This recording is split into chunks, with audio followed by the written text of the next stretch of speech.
सेवक सेवा में रहे,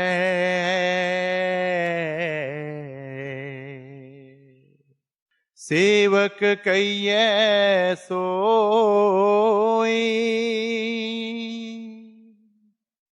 कहे कबीर सेवा बिना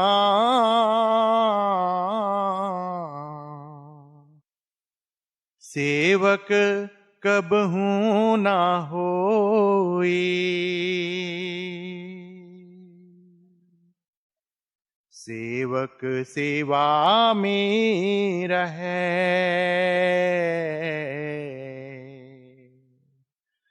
अनत कहूँ नहीं जाई। दुख सुख सिर ऊपर सहे,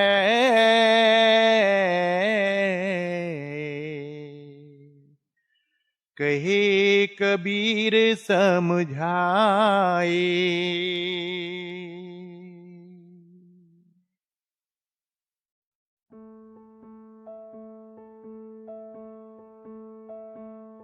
Seva is a Sanskrit word that means selfless service.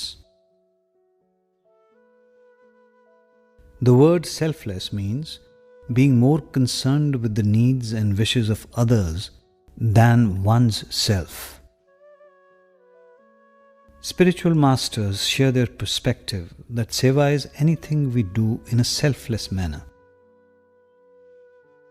As long as it is done without calculation, remuneration, expectation, or even a desire for praise or appreciation. Seva is the giving of one's self.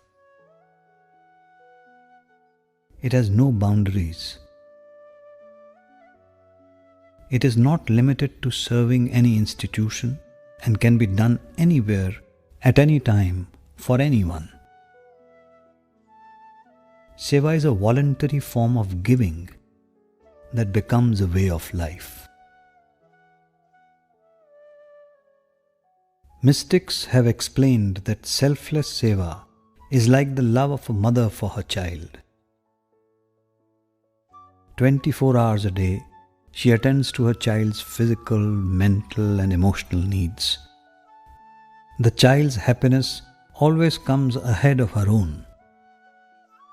She never calculates how much time, effort, or how much love and attention she gives to her child. Whatever she does flows freely from her heart out of deep love. Saints refer to this as Nishkam Seva, the act of serving with a pure heart for love and love alone, without any desire.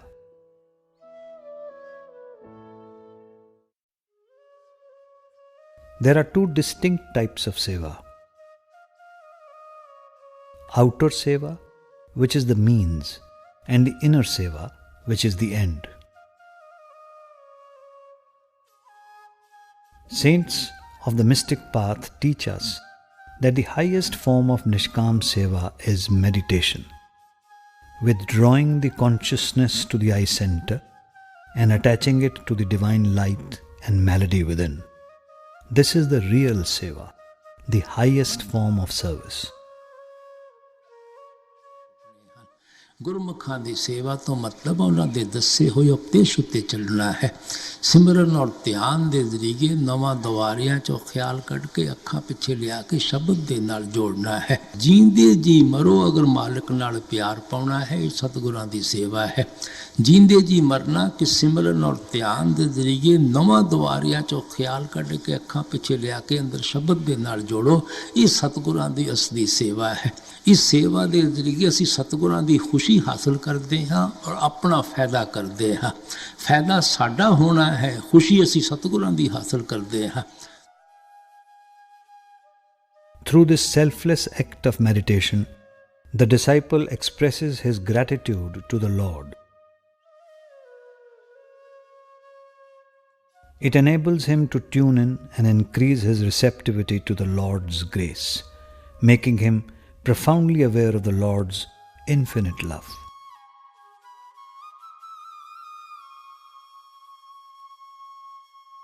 It is through this seva that the disciple grows to realize the true self and thus experience the ultimate truth.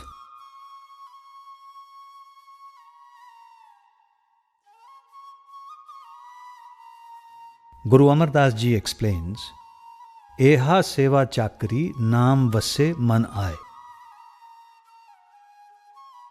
This is true seva, the real submission, by which one gets dyed in the hue of Naam.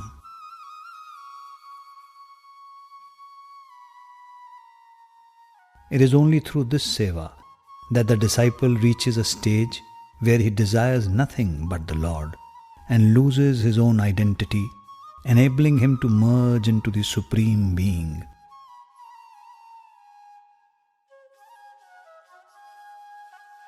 Spiritual masters call those who practice this noble seva the Lord's real sevadars, his true disciples. Huzur Maharaj Ji explains, You see, the real seva is meditation, seva to ourself, helping the soul to get released from the clutches of the mind, to help the soul to go beyond the realm of mind and maya. That's the real seva. Other sevas are means to achieve this end. You want to be humble, you want to clean your vessel, you want to create humility within yourself, you want to be useful, you want to have a very compassionate heart, loving heart, cooperative heart, so that you may invoke the grace of the Lord in your meditation. These are all means to achieve the end. The real seva is attending to your meditation. Since meditation requires constant focus, the outer seva is necessary to help create a conducive spiritual atmosphere. Outer seva instills humility and keeps the disciple close to the spiritual master.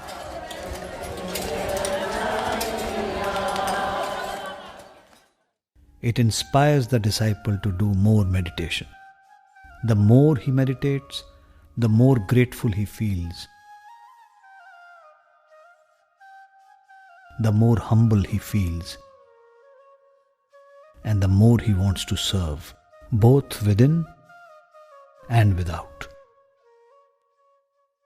Other sevas are just to clean a cup so that we may be able to fill it with that nectar within. If the cup is dirty, it's not worthy to be filled. Because if the humility is not within us, we cannot taste that nectar within us. If we are attached to the wealth, we cannot taste that nectar within us. If our mind is consciousness is separated from the whole creation, we cannot taste that nectar within ourselves. When we are able to achieve all those three sevas, then only we are fortunate enough to taste that nectar within ourselves. Then our cup is full.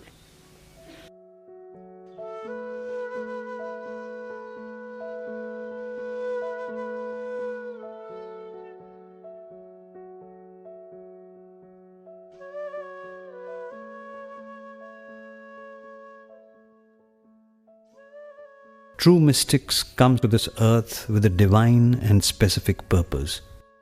They come on a mission of mercy, born of deep compassion, to free suffering souls from the endless cycle of birth and death. The fragrance of spirituality attracts people in great numbers to the company of a mystic, so arrangements have to be made to care for them.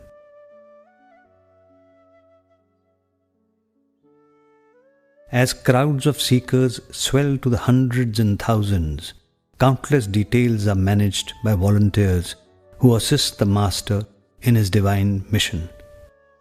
These are his sevadars. And it is through every sevadar's devotion and service that the Master accomplishes their spiritual transformation.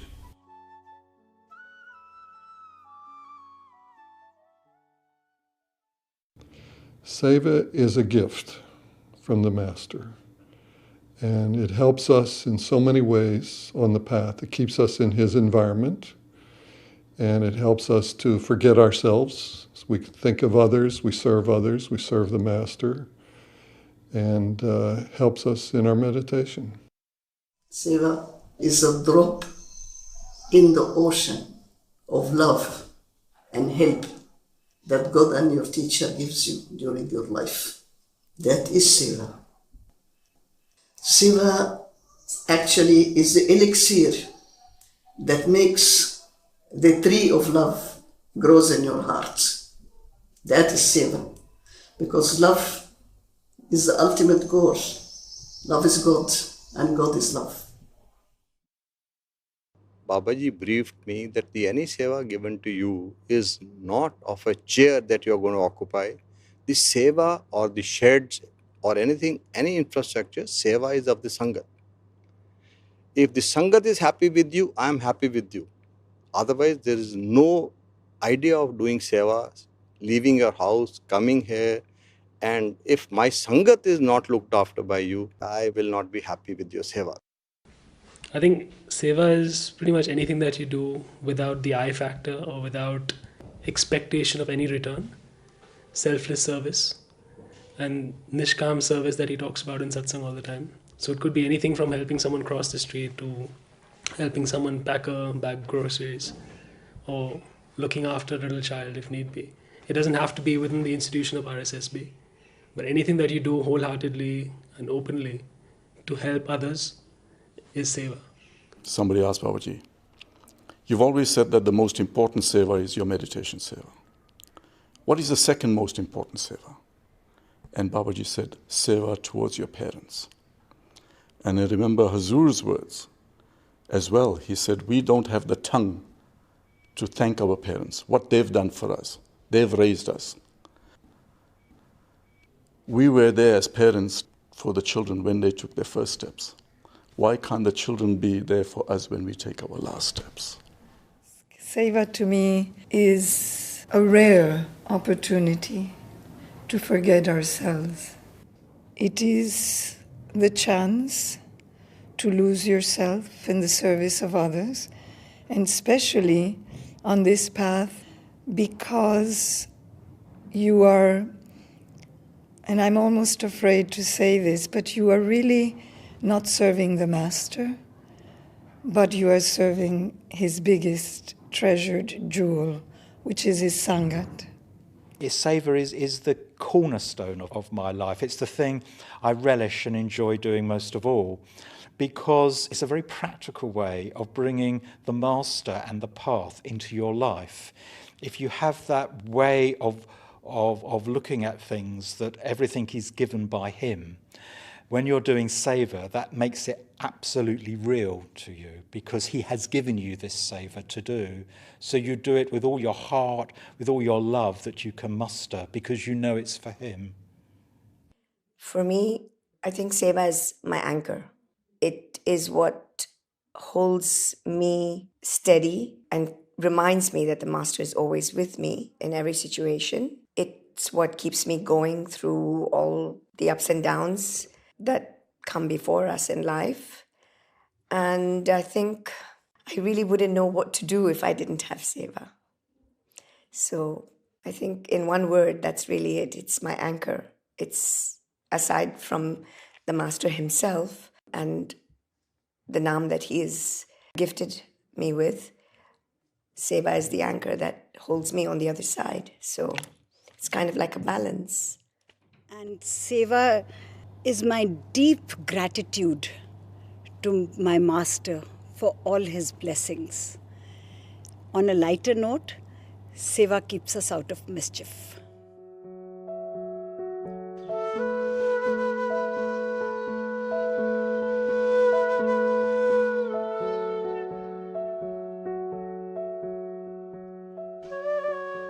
Seva was first introduced when Baba Jaimal Singh settled at the Dera in 1891. At first, only food needed to be prepared and served to the Sangat who came to attend satsangs. But as the Sangat grew, there was need for a satsang hall and accommodation facilities. And so, out of immense love for their master, the Sangat helped in any way they could to build these structures. The great master often said that the smallest effort of the Sevadars was precious to him, that every moment, every drop of perspiration shed by the Sevadars was valuable to him.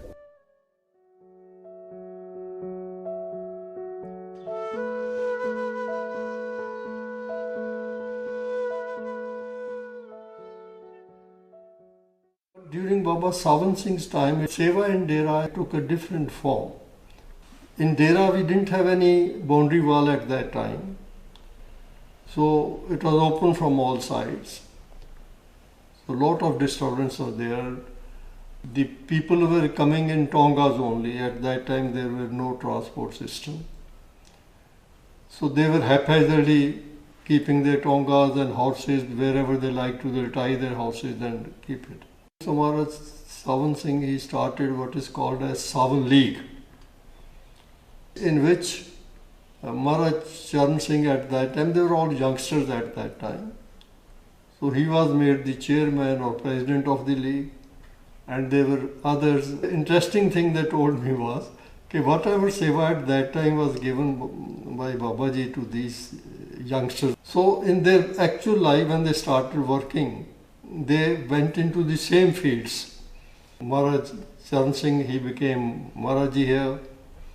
Dharbani became transport in charge here as well, in service he was in transport department. G.S. Randhir, he was in public relations.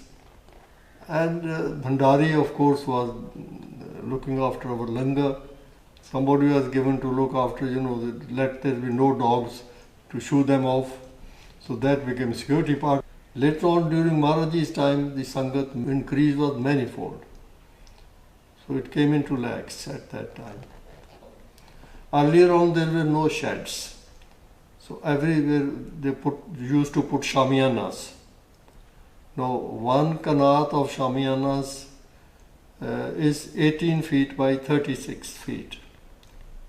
So in an acre, you can work out how many kanats were joined together. They had a system, there were holes in it, there were poles, they will just put the knobs into it, and then big ropes and all those types of things. It's a thing to be seen, how they used to do it. So when you are trying to make pandal for satsang, they used to work for 2-3 days and night to put up those shamiyanas. And they'll again roll it up after satsang as quick as possible. So within 2-3 days, nothing is there again, it's all cleaned up. In Maharaji's time, the July satsang, invariably there was rain. And everybody used to come fully drenched. Nobody left the place. But during Babaji's time, we started to have shed. Now you see it's, I think, 38 acres. So now everywhere sheds are coming up. But still Sangat is more. They still have to pitch shamiyanas for that. So they are doing it that.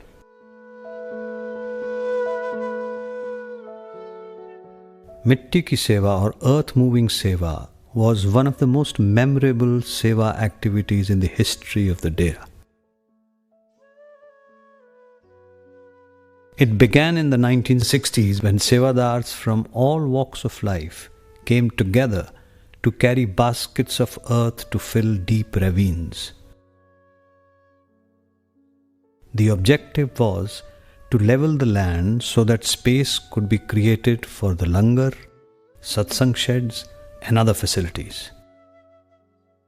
Almost every visitor at the Dera wanted to be a part of this harmonious effort.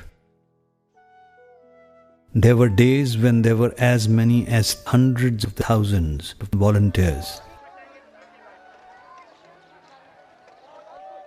Today, almost 60 years later, one can still recall the powerful synergy that made this seva unforgettable. I mean, in Huzur's time, the thing that everyone remembers is Mitti Seva, which is sort of the classic case, of sort of the best symbol of Seva, generally, where you're carrying dirt on your head and you're carrying with everyone else, you're getting equally dirty, and the only difference is some are stronger physically and some are weaker. And you're all doing it under Master's watchful eyes. He's up on a slight height, watching everyone, and the sun is going down. It's glorious. This is the kind of thing we experienced under Huzur. एक बार की बात है, जब मैं भोजन भंडार में था, तो जैसे मिट्टी की सेवा में जाते हैं सभी लोग, जब तक महाराज जी बैठे रहते थे ना, तो पता नहीं लगता था कि टोकरी भार है कि नहीं है. जब ही उठ गए तो अगर हमारे को 10 फुट भी आगे जाना है तो वो भारी लगते थे, और जब तक वो बैठे रहे तो पता ही नहीं चलता था. तो इसको आप क्या समझें, वो आप जाने या वो मालिक जाने. तो सेवा वही जानते हैं, हम तो कुछ नहीं जानते. जो कराने वाला है वही जानता है.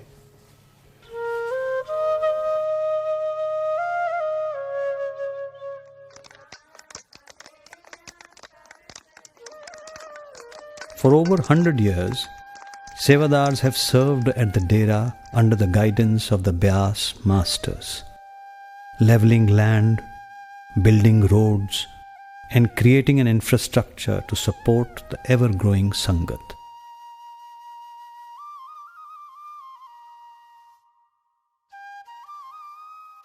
Through the sublime love of the masters and the devotion of their Sevadars, the Dera has gradually developed into a spiritual oasis capable of serving millions of visitors year after year.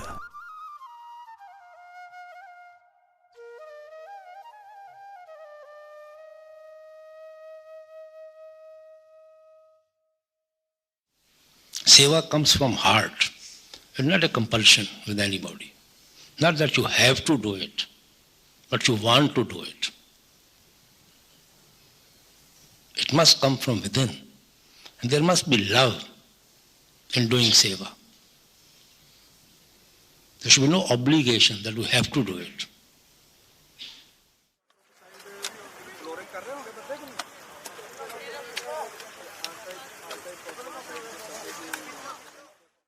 Seva is always done with love and humility. Humility is a part of love. There is more happiness in giving than taking, more happiness in donating than accepting any gift, more happiness in helping somebody than getting a help from anybody. People have a wrong concept that they become more happy when they accept in something in charity or accept something in help. The pleasure that you get by helping somebody, making somebody happy in life, nothing to compare with that pleasure. You have certain satisfaction with yourself that you have been able to do something good for somebody. So seva is always done with love. Otherwise it's not a seva. Seva is not mechanically working with hand. Seva is our intention to please another person, to do something for another person so that the other person may become happy what I am doing. So it means there is certain love within us for the other institution, for the other person, for which we are doing something. Automatically there will be humility. Humility is the part of love. Love is the part of seva.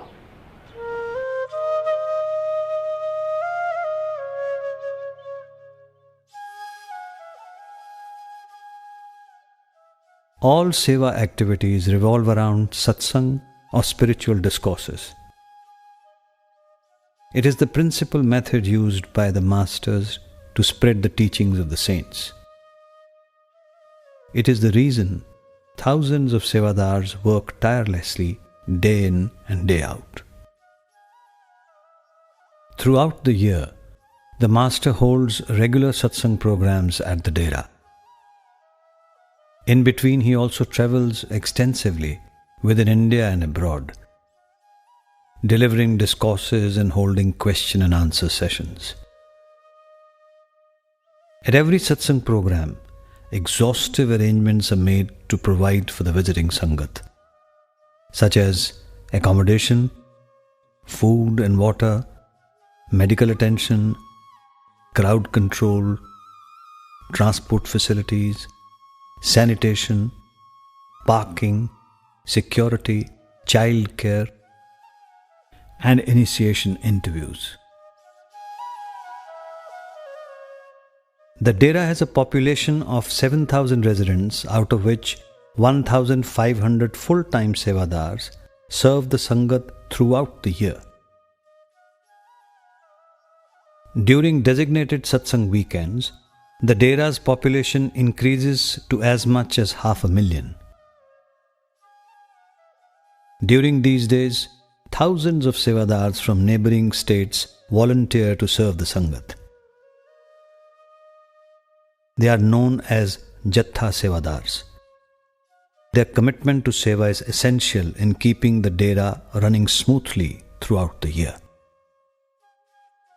Their presence is a constant outpouring of devotion in action. Their energy and enthusiasm permeate the entire atmosphere at the Dera. Nearly 500,000 Jatha Sevadars serve annually at the Dera. Their service extends to all departments, including working at the Dera farms, cooking in the langar and food outlets, road works, sanitation, construction, landscaping, and crowd control. All over the world, Sevadars are happy to serve, day or night, in the scorching heat of summer or in the bitter cold of winter. Whether it is trimming a hedge to perfection, organizing a parking lot, or picking up leaves until not one remains, Sevadars have only one wish: to please the beloved. Along the way, they completely forget themselves and fall in love with the joy of Seva, of working together as one in love and harmony to serve the Master and his Sangat. That is a lesson, an ongoing lesson that is being taught, I believe, every day. What it means is, I believe, it's being able to understand that we can never do a task alone. It takes a team cooperating fully with one another in loving harmony, and then the project will come out very nicely. The end product will be very well. It also means not putting one's own self forward and realizing that we are doing it for a higher purpose.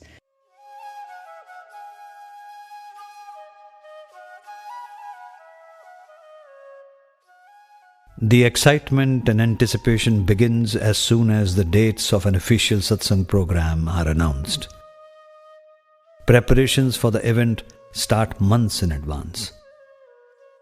Sevadars meet regularly to discuss and plan the program down to the smallest detail to ensure that the visiting Sangat is warmly welcomed and well cared for.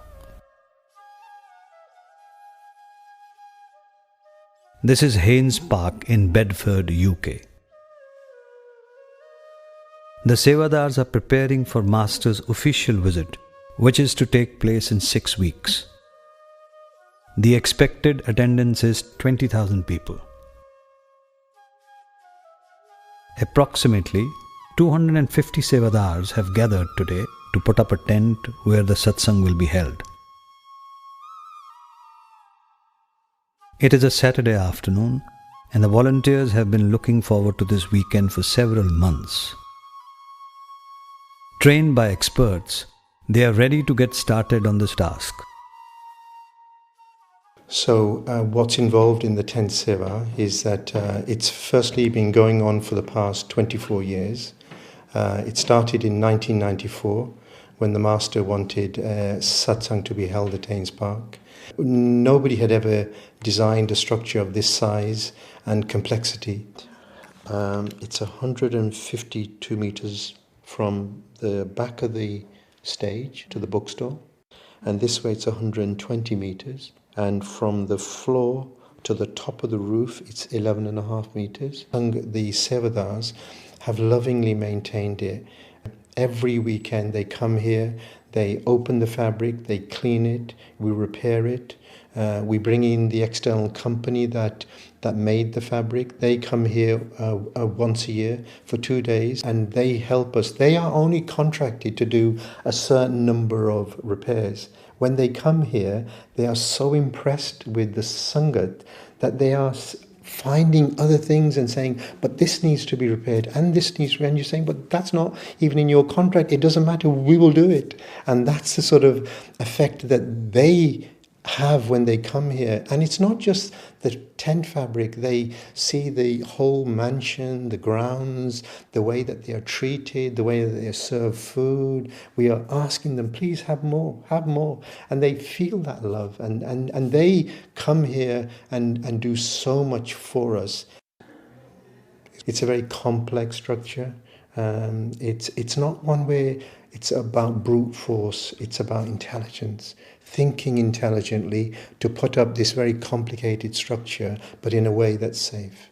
And the external bodies who have been, the Environmental Health Office, the HSE, have all been worried. But when they come here and they see the organisation, that all that concern and anxiety that they have just is gone. Because they can just see there's a sense of control and order, and they feel that. Because you can't manufacture that. It's something that they feel and they see. And because the last inspection that we had, they had lots of questions, but we answered as fast as they were asking, we were answering. And they could see that we knew what we were doing. And people who come externally to observe the seva that we do, they're just mesmerized by just the quietness of everything, and there's no shouting or people being noisy or loudness. There's just a calm serenity, and it just unfolds, and the tent just goes up. And I always say that tent seva is a seva where it happens silently all year. It's erected silently, it's done, and the sevadars go home, and nobody even knows that we were here. And that is the atmosphere of tent seva. It's a very loving, calm atmosphere, and sevadars are naturally attracted to this seva and are looking forward to when we're going to dismantle, and then we start the cleaning process as well.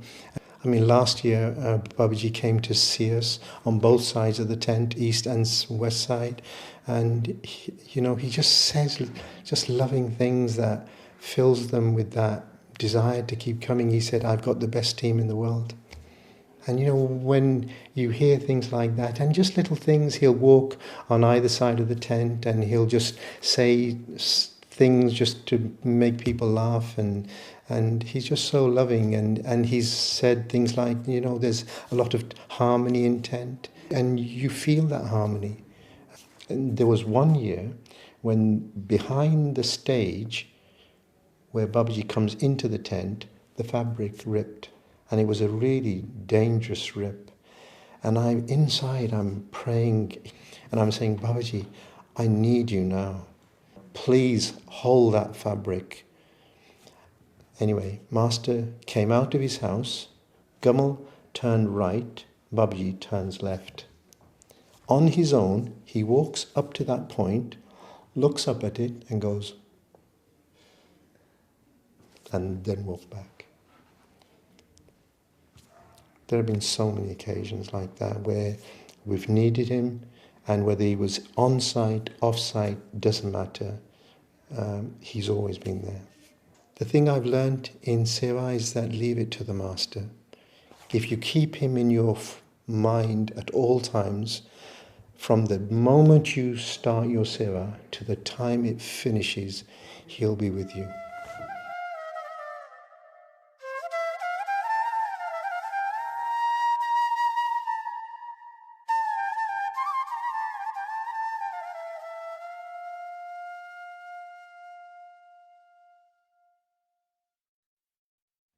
Similar preparations are held in other countries, such as Vancouver, where a smaller tent was raised to provide additional seating for the Sangat.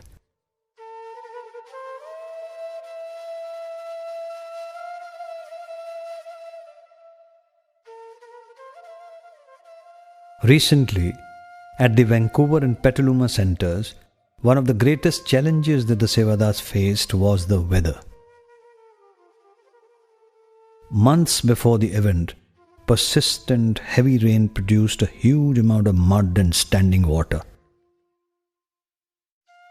And as the day of the program came closer, Sevadas worked day and night to dry the ground, filling it with earth and sand and then leveling it.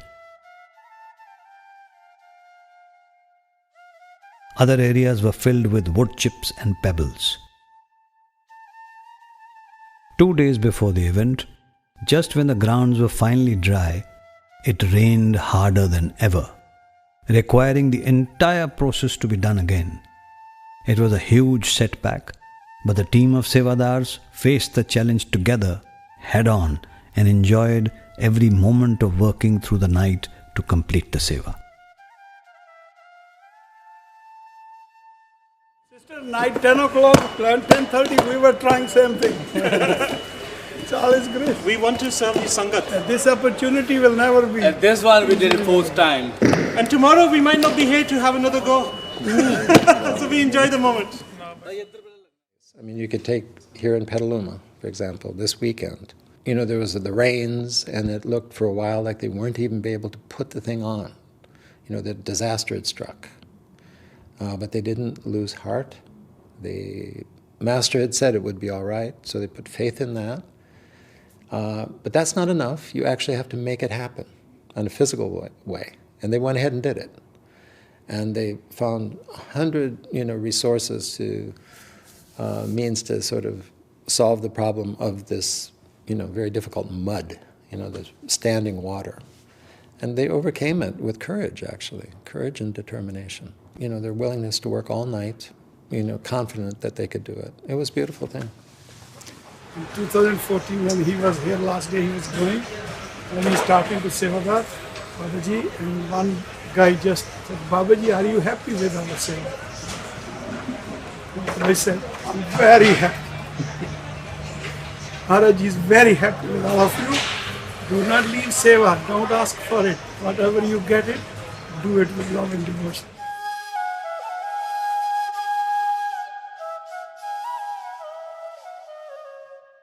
One of the great pleasures of Seva is the sheer joy of working together. The laughter and fun, the flow of love and friendship that Sevadas share when they are united towards a common goal. When these tasks are done with an attitude of obedience and selfless devotion, there comes a great sense of oneness and harmony that cannot be found in worldly work. Well, I think that for working in Petaluma, where it started with nothing, where people didn't know each other and had never done Seva, so many people, to see the bonding of the Sangat, the Indian Sangat with the Western Sangat, and just to experience the joy of that Seva was, I found it so fulfilling. Yeah, it was the first time anyone had really ever done Seva as a group. We had so much fun. What was really great is that the leaders would work. The organizers, the people in charge, they only were organizers, but they were also out there working on the roof, doing the construction. And so there was just this bonding between everyone. He brought us all together as a Sangat and made a lot of friends. Once we got started, Babaji came to visit, and he talked to us about Seva. And what he said, which was so beautiful, he said, we're all links in a chain, and one Sevadar is as important as the next. The manager is as important as the person who is in the kitchen. And if one of the links break, then it all falls apart. One of my favorite memories of Seva is in the early days, Fayetteville, North Carolina was the first center in North America. So one of the first projects was we had to stabilize a hill. So we planted about I would say, 100,000 small pine seedlings. And we planted them in August. It was incredibly hot, like in the Punjab. All of us, doctors, lawyers, taxi cab drivers, teachers, people from all walks of life, Western, Indian, we worked all day from sunup to sundown. And at the end of the day, we were very pleased with our Seva. We looked at the hill. We thought it was beautiful. That night, it rained harder than anyone could ever remember, and all of these little trees were at a puddle at the bottom of the hill. So the next day, we got up, sunrise, and we did it all over again. And it was even better and more wonderful. So every time when I drive by and see those trees, it reminds me of what we can all accomplish together when we work together with love and harmony. I have a saying that I've lived by, and it's not what we're doing, it's who we're being. Because Babaji said you can take all this away if there's no love and there's no harmony. Even with the garden that we have here.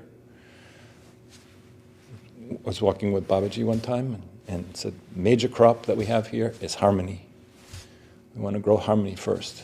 And with his, mercy and grace, he's allowed that. And it's wonderful to see. So I don't think there's any challenges that can't be met with love, patience, and understanding.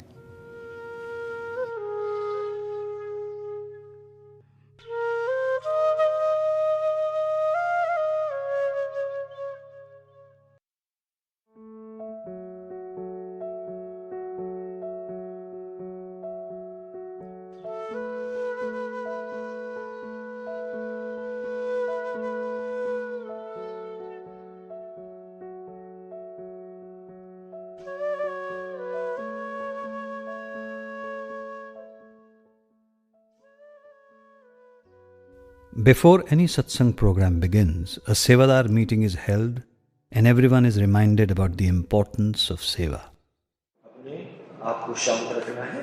जब वो कुछ होता है मीठी आवाज से उनको मीठी बात से अपनी बात समझा दें। ऐसा अगर ऐसा नहीं ऐसा करें तो ऊपर सामने वाला जिद भी कर रहा है तो अपन शांत रहना है। As also explains in spiritual perspectives, quote, the real lover never bothers whether he receives or not. Love is in giving, not in taking. In order for the Seva departments to run efficiently, team leaders are assigned to train and supervise Sevadars. There is a significant difference between the hierarchy in Seva and the hierarchy in a corporation. The fundamental difference is that here all jobs are equal. While someone may have the job of washing dishes and someone else may be a Sevadar in charge, in the Master's eyes, both are the same. There are no high or low Sevadars, just Sevadars. Team leaders, coordinators are just names for another type of Seva. Whether the Sevadar is a team leader or someone working under a leader, each one has the same responsibility: to serve together in harmony. A key part of Seva is that it helps build our understanding. It challenges us to work with others who do things differently than we do. At one point he defined a good Sevadar as, good Sevadar is a person who can work with everyone, period. With his seniors, with his juniors, with his colleagues, and do anything. So his line was very clear. A good Sevadar is a person who can work with everyone. There is no high and low on this path. If we start to believe that because we're management, we're something special, it's the biggest trap we can fall into.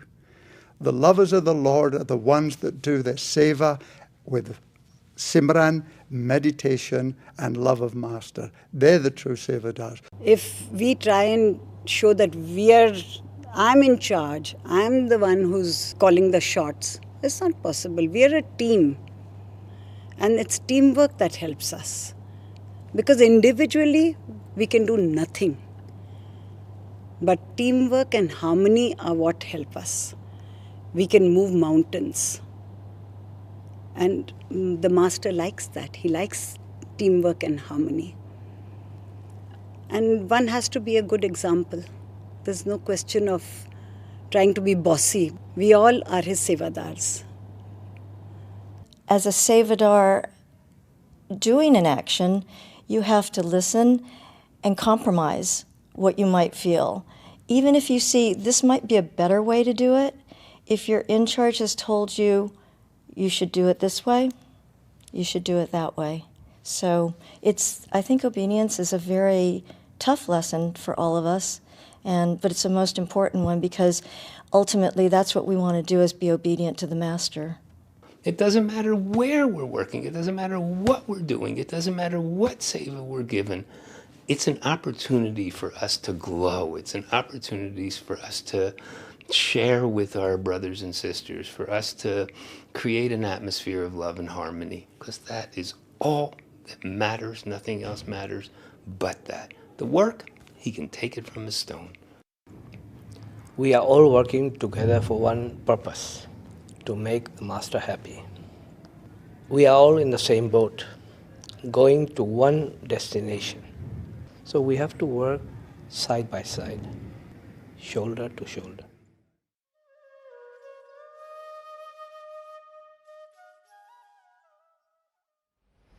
As long as that feeling is there of love, of service to each other, to help each other,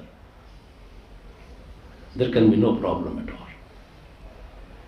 If there is a feelings of superiority or bossing over somebody or showing you see that you're superior to them and your leader, then all this problem arises. And here everybody is a Sevadar. Everybody wants to help each other. It's all Lord's grace, nothing else. You see, when one is filled with love and devotion of the Father, all human qualities come in you like a cream on the milk. So when they come for love and devotion for the Father, so naturally no problem can arise.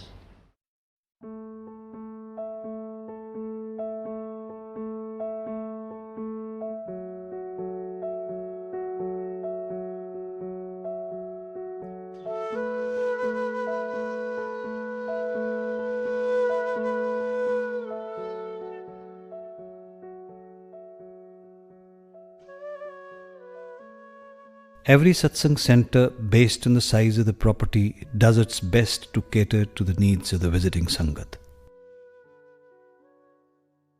In Indore, for example, as soon as one steps off the train, Sevadars are waiting to direct the Sangat towards the buses that will take them to the satsang venue. But whether it is at a train station or at the gates of the satsang property, for the weary travellers, the first sign of an RSSB Sevadar is a welcome sight that tells them they are just hours away from seeing their beloved. Visiting any of the satsang centers is like visiting the dera. While the properties might be different in terms of size and location, the atmosphere of love and devotion is always the same. Huzur would say, wherever there is a Sangat, there is a Dera. Dera is not a place made of bricks and mortar and other things, you see. Dera is made of the devotees, of the lovers of the Lord, of the seeker of the Father. That is Dera. Without Sangat, there is no Dera at all. Dera is just your love, your harmony, your affection, your understanding, and your cooperation with each other. That is Dera.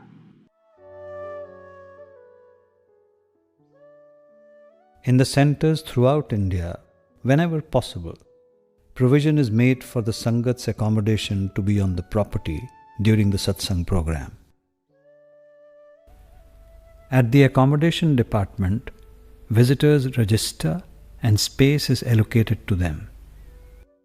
Their baggage and belongings are deposited in the luggage department, where Sevadars keep it secure. In these satsang centers, for most of the day and night, the shed is used as an accommodation facility for the Sangat. One of the most remarkable scenes to behold is the changeover from an accommodation shed to a satsang venue. As the sun rises, thousands of people promptly vacate the shed and Sevadars begin preparing the space for satsang. They tidy the area and sweep up the grounds, create partitions, and in less than 2 hours, the satsang pandal is ready to seat the visiting Sangat.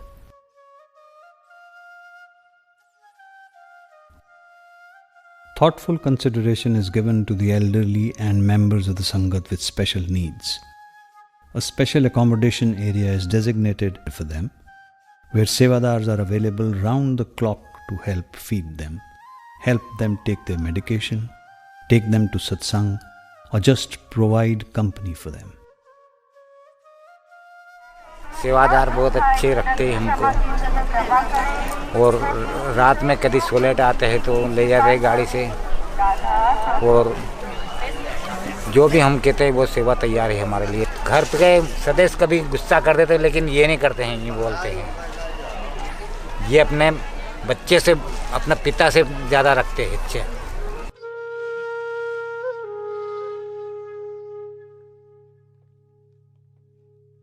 हमारा सेवा ऐसा है, साफ़ सफाई का सबसे पहले, उसके बाद में लंगर परसना और विकलांगों को ले जाना बाथरूम संडास ले जाना और जो भी हो यहाँ तक दवाखाने में भी ले जाते हैं। हमारा बिस्तर ही यहाँ पर ही है, 24 घंटे ही है। आवाज़ आती है संगत को हम उठ के खड़े हो जाते हैं। एक सेवा जीवन का लक्ष्य है, इंसान का मानव का है, ये बिल्कुल बाबा जी के हुक्म है, सेवा में लगे रहो। ये मालिक की दया, फिर उनको संगत को बोलते हैं और आप आ जाना अगले साल सेवा के लिए। You know, in the Delhi satsang, we have a special needs enclosure. It's in the pandal and we have about 13,000 people coming and we seat them in about 25 blocks. It's a huge number. And when it was started, we had set up a call center. We wanted to reach out to each and every elderly, infirm, physically challenged. Our sevadars were doing these calls.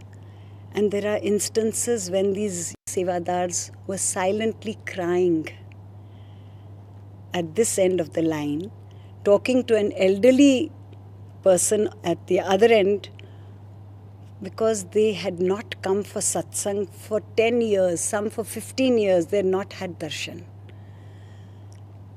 And here we were able to create teams who would go and pick and drop such people whose family could not bring them. Then we also have people who come with their families, but then they are handed over to our young guides, young sevadars, who take complete care of them, from taking them on the wheelchair to the pandal inside. They look after them, they're fed over there, escorted to the toilets, then escorted back to the cars or buses after the satsang. You know, the beauty of this seva is that these young children get to learn a lot. They learn compassion. They learn how to look after the elderly. And they treat the elderly as if they are their own grandparents. So this is a big learning for all of us over there. Not only that, you know, we have gone one step ahead where we have brought the Sangat who is bedridden. They have been brought in ambulances, and we have a complete block for stretchers.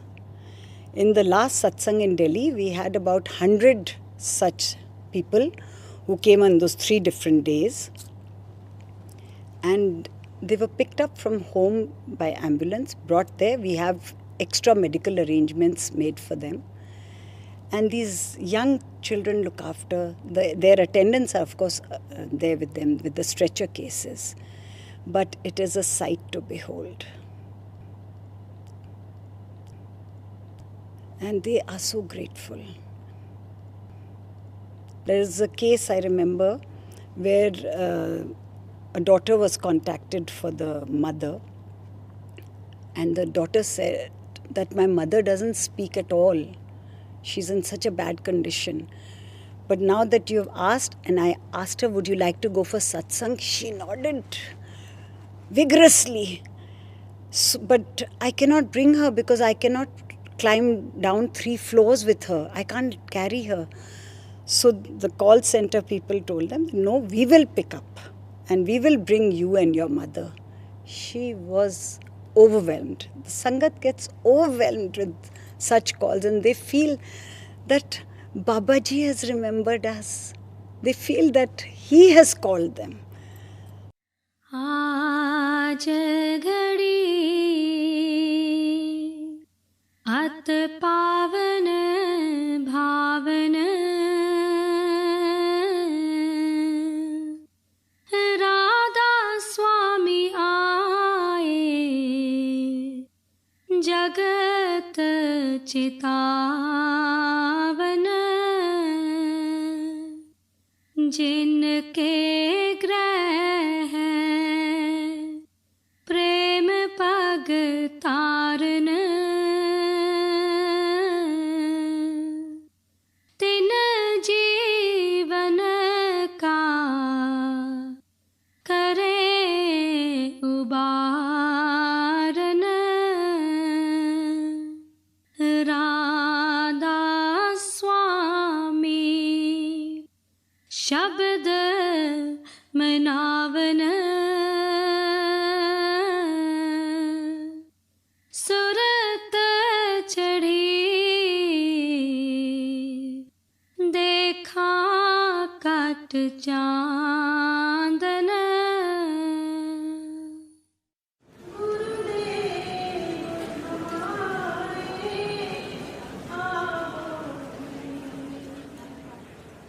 After months of preparation and anticipation, the day has finally arrived.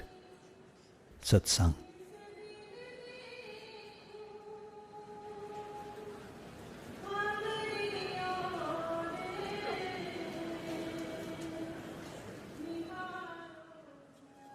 Inside the hall, Sevadars welcome the Sangat, ensuring that everyone is seated and comfortable.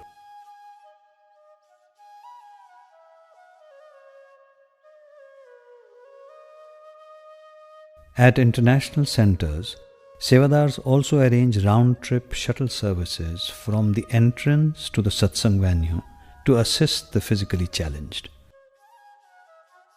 At all the centers, volunteer doctors and nurses are ready to assist in the event of an emergency. The audio and video team Sevadars ensure that the Master's message is heard clearly throughout the hall, and the image projected on the large screens is tweaked to perfection.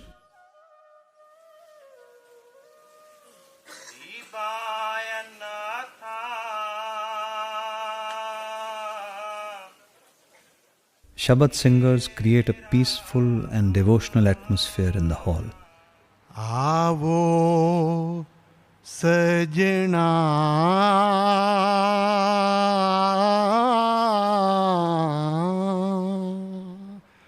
ho dekha darshan tera Ram.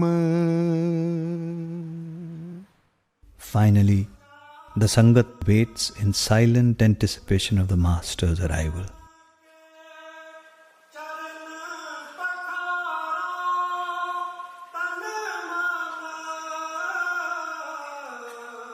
His appearance on the stage is a joyful moment and a deeply personal one for the Master and his Sangat.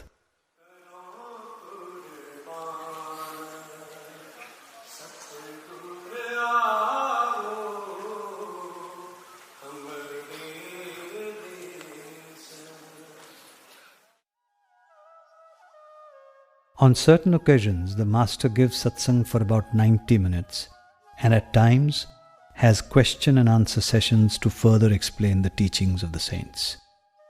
His answers are often served with a generous helping of his great sense of humor, leaving the Sangat roaring with laughter and the atmosphere filled with joy. In his presence, the world and all its troubles fade away.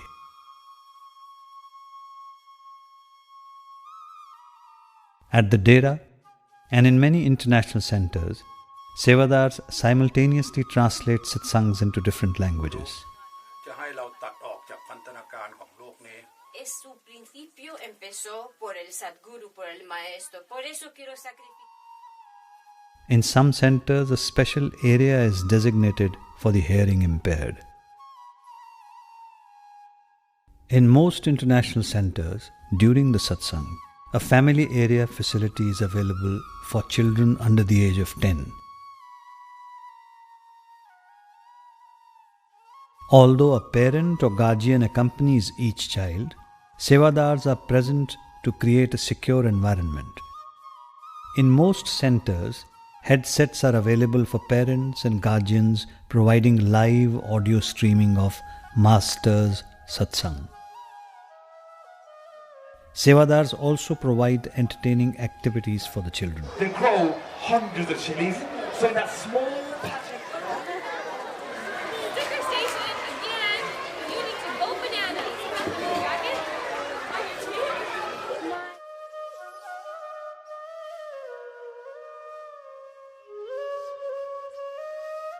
After satsang, people greet each other, relax with family and friends, and enjoy the natural surroundings.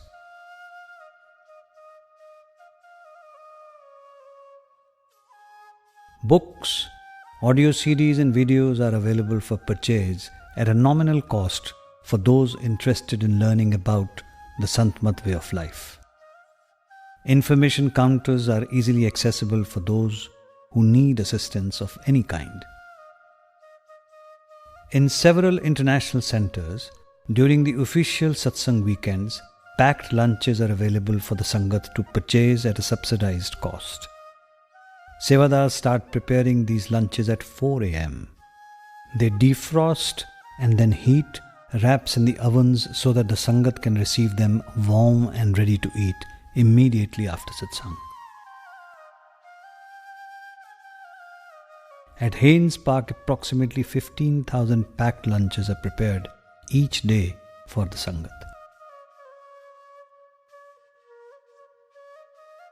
For Sevadars, wholesome meals are provided throughout the day. For many, meal times are a welcome break where Sevadars relax, bond and share their Seva experiences. Many of the Sevadars who work together establish lifelong friendships. One of the wonderful side effects of Seva, there's one center that I go to that there is a lot of youngsters at this center. And they all came from different general satsangs and from all over the country, and they didn't know each other, and they were, in a certain way, a little bit alone. They might have been the only vegetarian in school. They might have been the only one that when they said, oh, let's go out and do this, they said, no, I'll pass. And then they go and do Seva together, and they become part of a team where they realize, look, I can have all of these friends. I can have this activity on a Saturday or a Sunday where all of us come from different places, different backgrounds, different castes, different colors, and we all do this together, and people become lifelong friends. And the only thing they might have in common is that, that joy, that pleasure that comes from spending hours working with each other so satsang can be held. And there's nothing like that, because you have a common goal and a common purpose.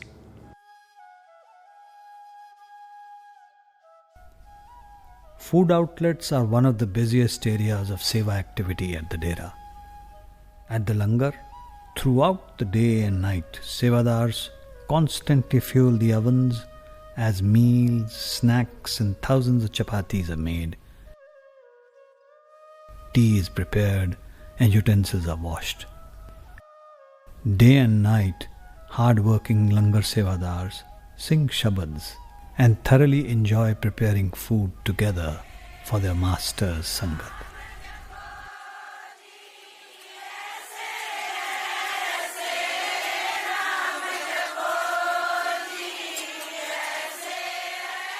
At an evening meeting, a lady said to the master that she had observed that Sevadars often stayed up late, worked in difficult conditions and experienced discomfort. She asked if a certain degree of discomfort was an intrinsic part of Seva. The master did not agree.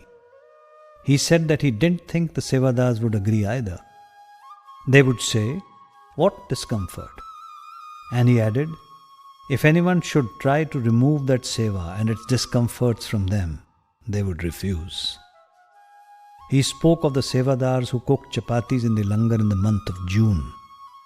They stayed up late at night, working long hours in intense heat.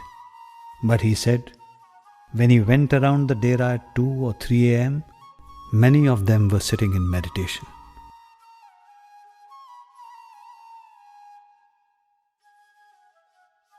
One great gift of Seva is that it so absorbs us. We completely forget ourselves. We forget our physical aches and pains, our tiredness, our cares and concerns, and immerse ourselves in the simple joy of the task at hand. Mahatma Gandhi once said, "The best way to find yourself is to lose yourself in the service of others." हमें तो पता ही भी नहीं चलता धूप है कि छाँव है, कैसा मौसम है। हम तो अपनी सेवा में लगे रहते हैं और सेवा करते रहते हैं। नहीं, टायर्ड बिल्कुल नहीं, टायर्ड नहीं फील होता ही नहीं है। बाबा जी की दया से पता नहीं अलग सा महसूस होता है, जैसे कि हम पता नहीं कहाँ आ गए हैं, क्या यहाँ पर क्या माहौल है, इसका हम बता भी नहीं सकते। जब बाबा जी शाम को सुबह यहाँ दर्शन देने आते हैं, तो जब वो दर्शन दे के जाते हैं तो इतनी एनर्जी मिलती है, प्यार मिलता है, तो सेवा करने का बहुत मन करता है।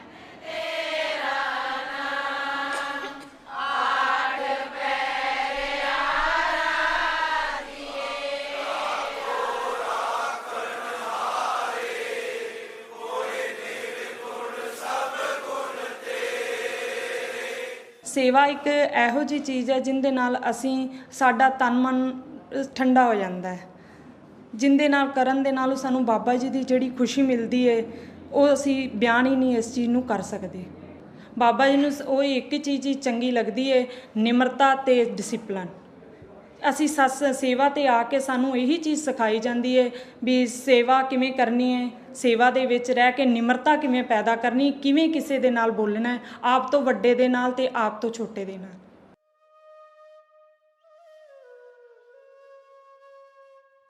Some might ask, where does this rock-like dedication, this boundless energy for seva come from? Actually, everything comes from him. He gives the strength, he gives the good thoughts. All what is good comes from him. So, at the end of the day, if you are open to his compassion, to his grace, you get everything. Just keep open. Open your heart, and God gives to whom he wants to give and as much as he wants to give.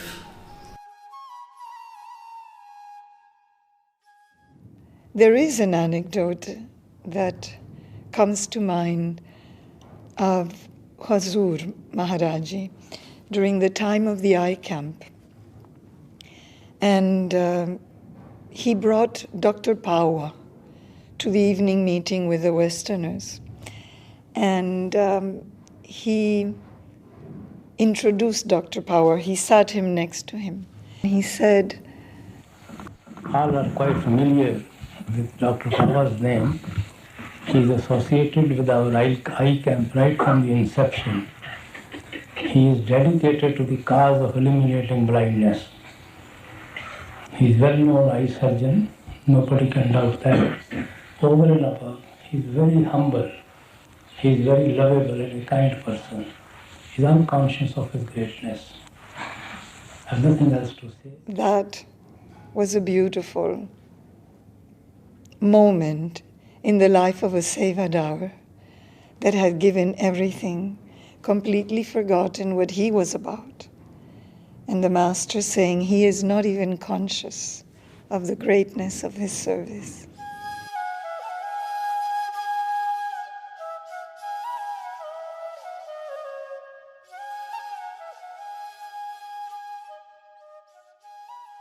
During the Master's official satsang programs, when the number of attendees reaches hundreds of thousands, many wonder how Sevadars manage and direct the flow of people in such an orderly and systematic manner.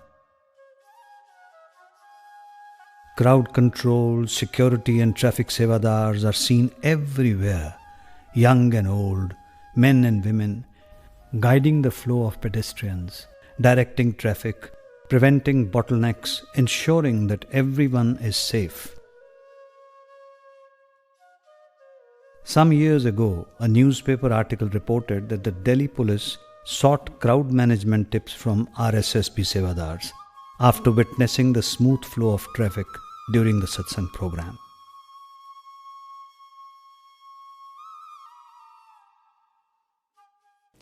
You see, biggest challenge for us in security is crowd management.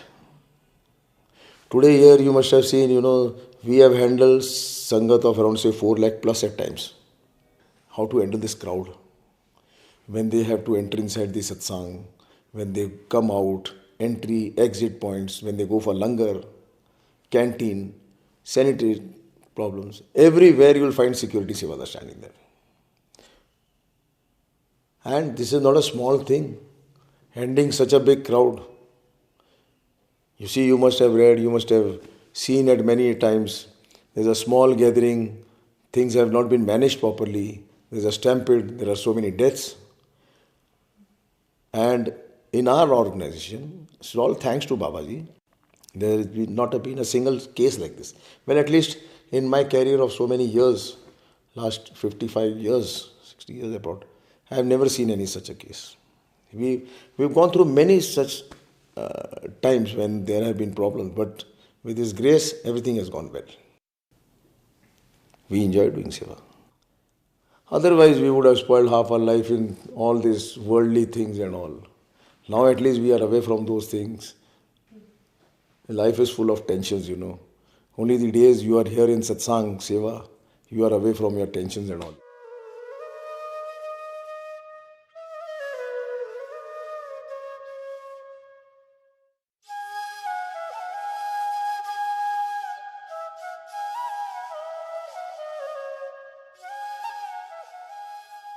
With a crowd reaching up to 500,000, cleanliness and hygiene is of utmost importance. Starting as early as 4 a.m., Sevadars vigilantly keep the property clean and ensure that the thousands of bathrooms are regularly sanitized. My first visit in the sanitation department. When I just arrived, Masterji asked Dr. Goel and Mr. Krishan to take me to the sheds where they were plastering the surface of the ground with cow dung. And first I didn't want to, but because I was assigned to go there, I went with these two people. The minute I landed near shed, there was such a strong smell of cow dung that I just wanted to run away. And these people realized that I was very uncomfortable, but they sort of asked me to move a little forward. I entered the sheds, combed my way through, and my life changed. I saw a definite pattern of movement. I saw everybody singing Shabads, smiling, knee deep in cow dung. I was amazed. I felt embarrassed that look at these people. I mean, it was pure joy just doing that plastering of the ground. And I think I'll never forget that scene, and I'll never forget what Seva really means.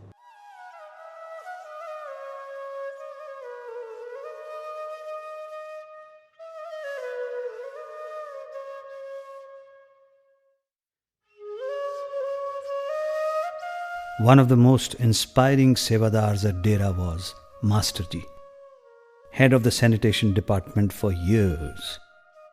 His dynamic personality and drive to serve motivated thousands to do their seva with love and enthusiasm.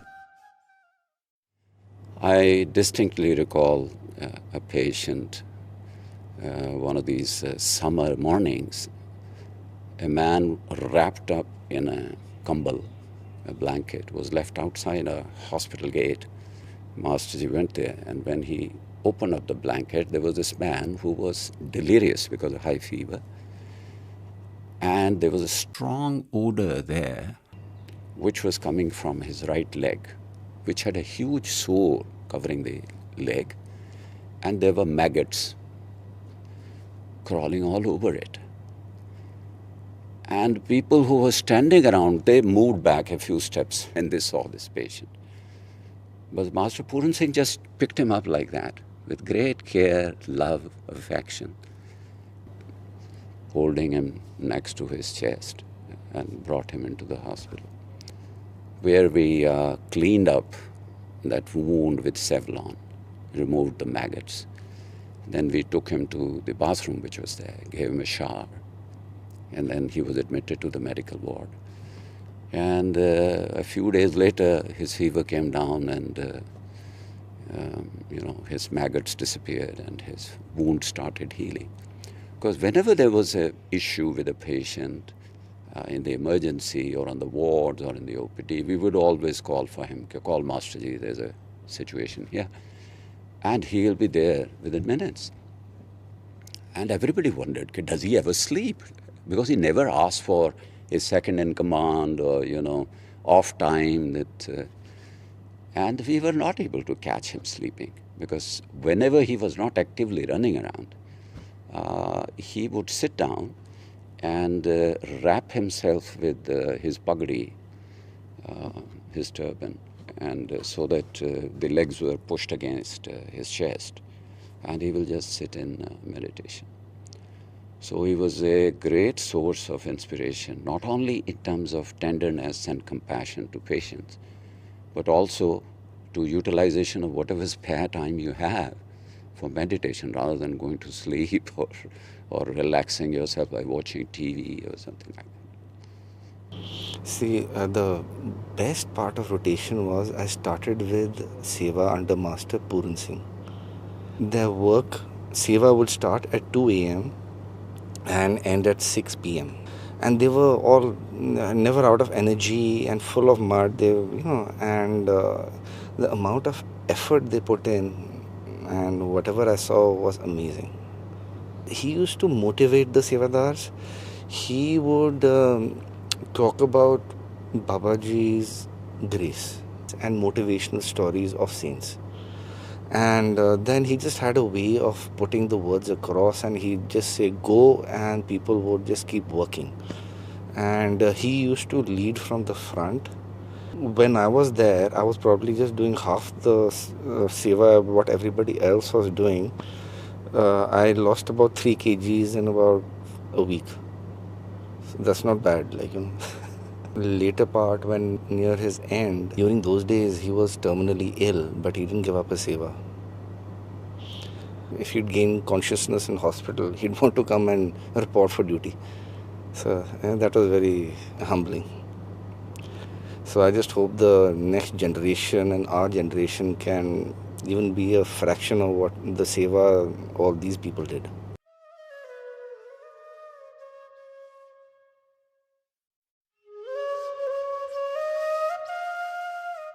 One of the most physically demanding sevas at the Dera is Luk Seva or road tarring Seva.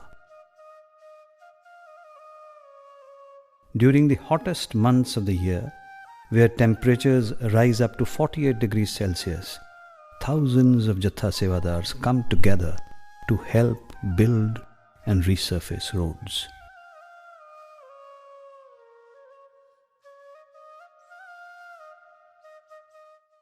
ये सेवा बाबा जी करवाते हैं, जीव नहीं कर सकते। ये उनके क्रिएटिव पावर ही सेवा करवा रही है। इतनी धूप में जितनी भी बहना है वो कभी घर पे तो एसी से बाहर नहीं निकलते, यहाँ पे आके जो सेवा करते हैं सतगुरु की दया है, उनकी क्रिएटिव पावर शब्द में ही सेवा होती है। इस सेवा में तो जो आनंद है दुनिया में कोई से चीज़ में आनंद नहीं। अगर कोई मिस कर देता है तो जितने दिन वो घर रहेगा वो ऐसे तड़पेगा जैसे मच्छी पानी के भी गैर तड़पती है ना, वैसे तड़पता है। जे बाबा जी दर्शन नहीं भी दे के जाते तो हमारे को ये नहीं होता, सेवा में उतनी हमारे को ताकत रहती है, सेवा करने में उतना ही मज़ा आता है। बाबा जी नहीं भी होते तो सेवा तो बाबा जी आप खुद करा रहे होते, हम तो करने वाले नहीं हैं। पहले जब शुरू में लुक सेवा स्टार्ट हुई थी तो उस टाइम हम बाल्टियों में तेल लेके चलते थे और भट्टी तैयार करते थे।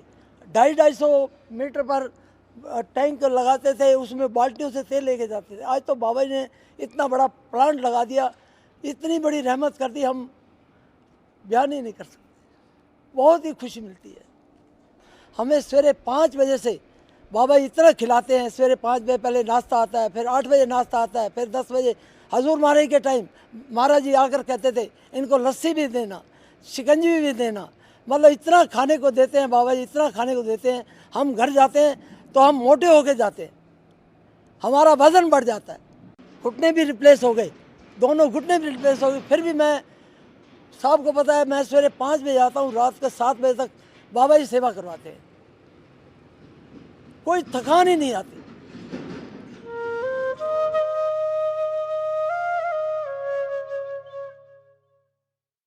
They are really very helpful and very willing workers.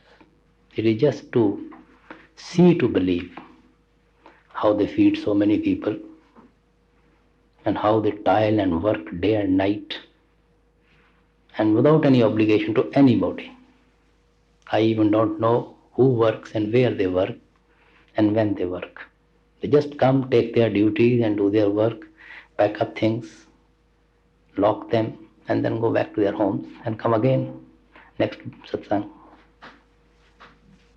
So it's really amazing the spirit with which they work.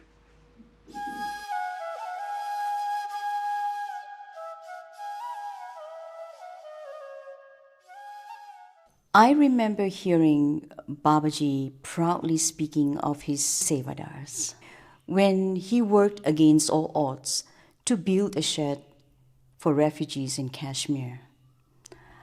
I still remember his face when he proudly put his hand to his heart and addressed them as my Sevadars. You could see how moved he was by this act of love.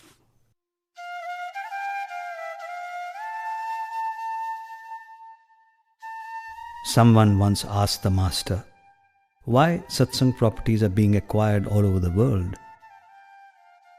He explained that the purpose of these properties is for everyone to do seva together in love and harmony.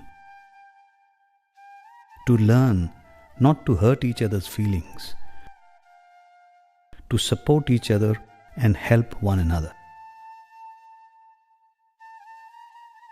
It is through this comradeship as children of the same Father that a special bond is created between the Sevadars.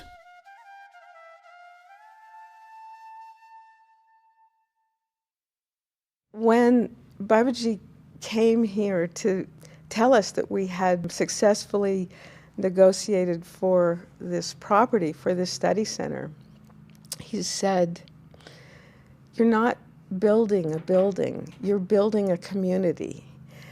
And we experience that community with one another by doing seva and with one another as sevadars. It's not always easy. We don't always agree. We don't all share the same personalities. Sometimes we struggle to get along with, one another. But ultimately, we are one family, and it is the Seva that brings us together and forms the love and the bonds that create that family, that community. When Babaji came, he started buying properties, started creating centers. And I remember in the beginning thinking, why has he bought such a big place? It was probably about 60, 80 acres of land. And I just couldn't imagine why he was buying so much property just to hold satsang. A few acres would have been sufficient for a building. So a year or two later, I went there, saw the center. Michael was the chairperson at that time. He said, what happened is that, as you know, it has a very large Indian population, and these are mostly Punjabis, and most of them are from the rural areas in Punjab. Not so much the young people, but certainly the parents were all farmers. And as they started coming here, the young people would bring their parents and their brothers and their families over, and basically they had nothing to do. Back in India, they all did Seva, whether they were coming to the Dera to do Seva or in their big satsang centers in Jalandhar or Phagwara and all these places. There was plenty of physical Seva to do. Here there was nothing. And if they were not able to do Seva, they felt like an arm was missing. Something was missing from their samadhi experience. So he said what happened is we started doing vegetable farming and everything out here and leveling the land and stuff. And all of these young people, as well as their parents, would start coming out. And when they first started coming, they were all pretty bent over and tired. They'd been sitting in apartments and houses for several years. And he said within a year, they were running all over the place. They were jumping on tractors and having a great time.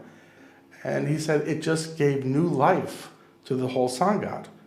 And that's when I realized that these centers, even though they seem big, they create the opportunity for people to do Seva. Nobody's forced to do it. Nobody's asked to come. All they ever say is there's need for Seva for this thing or this thing, and people come. So that's when I realized, actually, for many people on the path, Seva is a very, very important aspect of their life. Gives them that opportunity to serve the Sangat. They're actually serving the Master by serving the Sangat. And it's their way of giving thanks to their Master for giving them everything they've gotten.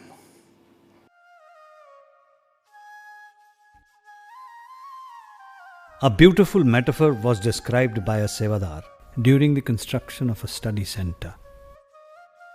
He writes, over 90,000 metal screws were used to assemble the center's steel stud wall. What is the value of one metal screw? Almost nothing. But what happens if you apply one small metal screw, then a second, then a third, so carefully with focused attention over a prolonged period of time towards a fixed purpose until you have fastened 90,000 of them? You raise a huge building. In the same way, what is the value of repeatedly turning around the 5 holy names in our minds? One round of Simran may seem ineffective, but when we repeat that Simran a second time, then a third, again and again, carefully, over a prolonged period of time towards a fixed purpose, we will raise not a building, but our consciousness.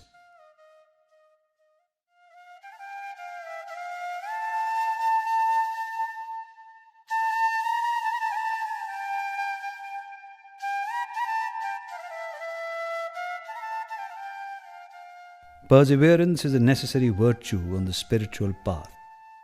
Seva teaches the disciple that if he perseveres, there will be a breakthrough. Everyone faces challenges in Seva.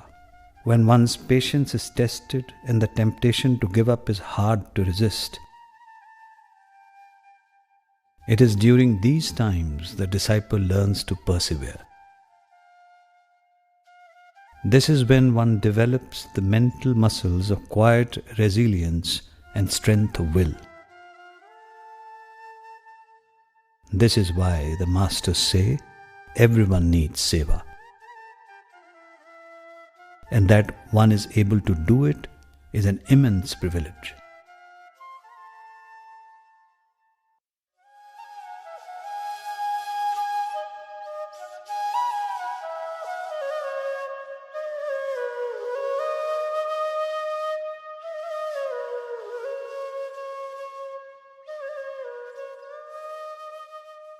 The master once explained that Seva is like a pendulum.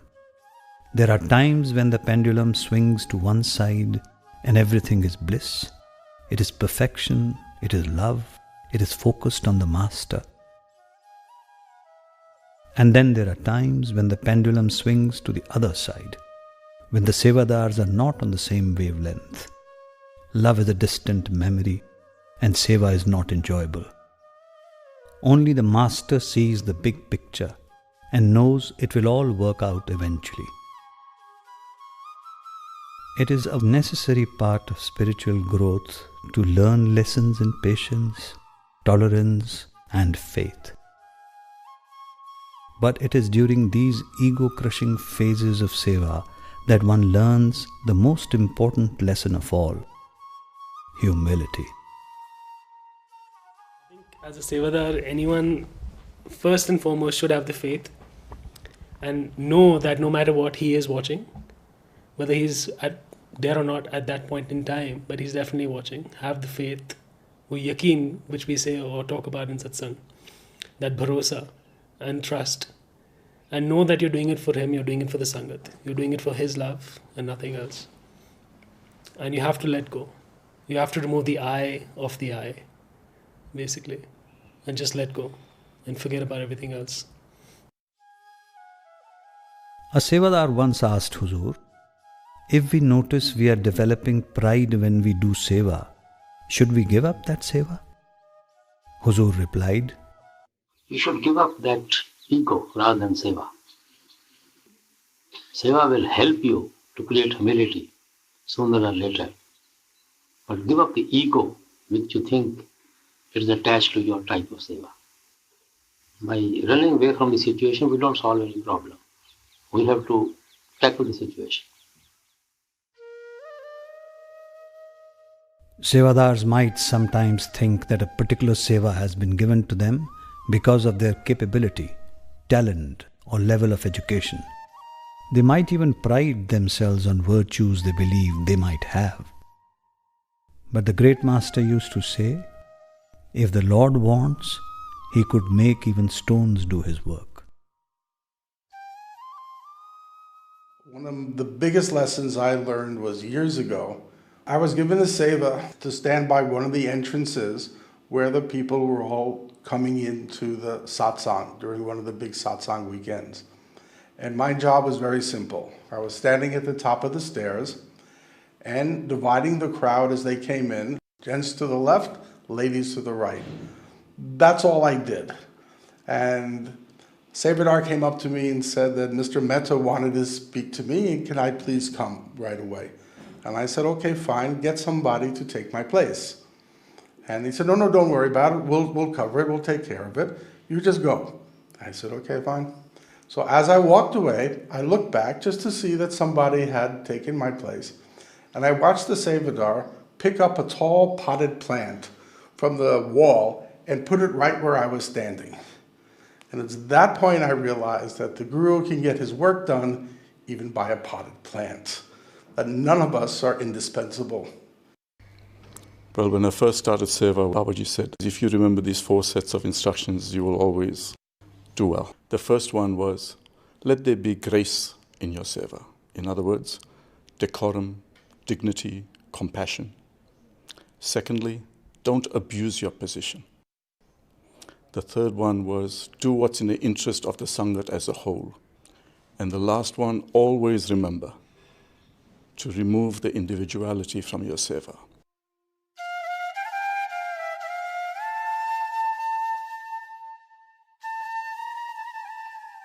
When one does seva with an attitude of humility, one recognizes the Lord as the real doer of all things and feels oneself to be simply an instrument in His hands. It is not unusual to hear Sevadars say that their task was accomplished by His grace. Every Sevadar of every department feels that he has come and done the Seva through us. We have to put in our effort, we have to practice, but at that moment when you're on the hot seat, whether it's singing or translation or construction or publications, a word will be thrown into your mind when you need it, or the note will come to you when you can't find it. And we know it's Him. We know it's Him. He worships Himself through us. I've come to understand that only through Seva, because I haven't reached the meditation part yet. But Seva, He's allowed us to see that He comes and He is the master of His own show.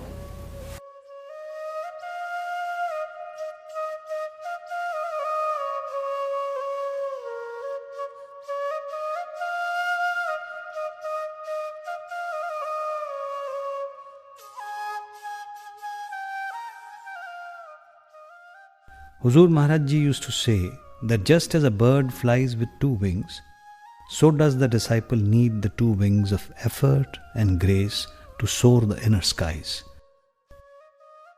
In Seva, this divine mechanism of effort and grace also applies.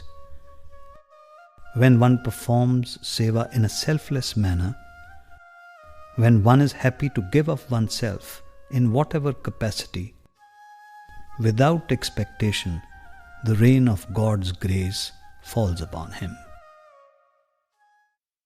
We met Babaji for his blessings on 8th February 1998 at Ahmedabad. I said, Hazur, the post of Chief Engineer is likely to get vacant at the end of February at Chandigarh. If I get posted at Chandigarh, it will provide an opportunity to me to be near Dera and to do Seva. Babaji replied, wherever you are posted, take it as the will of the Lord, Seva, whatever and to whatever extent is required to be taken, it will be God done through you. In retrospect, I realize it was His ordain, because at that point of time, I never imagined I will be coming to Dera for Seva. It is His grace only. He is the doer, He gets the things done.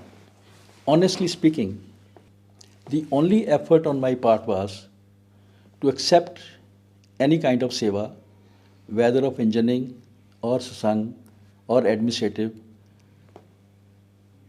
being thankful to Him, taking it as His grace. If you're offered Seva, do it. Don't think about if you're worthy or if you're qualified or if you're good enough to do it. Just do it. Do your best to do it to the best of your ability and have faith that He will carry it out the way He would like to see it done.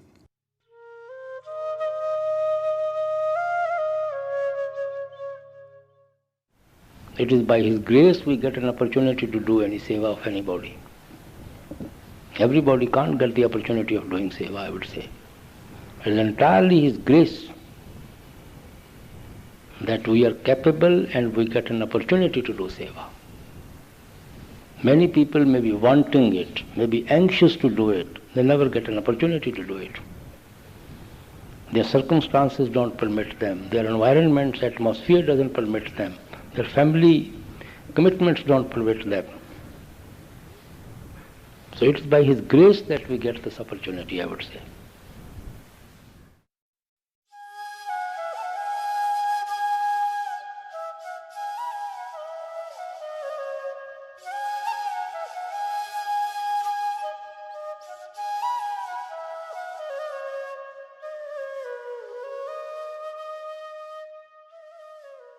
In the end, what motivates every Sevadar is the immeasurable love of the masters. The more one gives of himself in Seva, the more love he receives.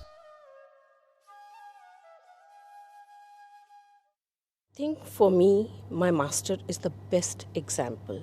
When he went ahead to help the needy people in Gujarat, otherwise in Nepal also, outside our country, he went and did Seva before anybody could realize what had happened. And he does everything without propagating, without expecting anything in return. So I think that's my motivational force. Motivation, basically, I would say it was the love of Maharaji. He was pure love. We miss him today because of his love, which was overflowing. The love of the master cannot be explained. I was 26 years old when I heard that they needed a landscape architect for Hazur Maharaji's hospital in Beas. So I wrote a letter saying, I know that,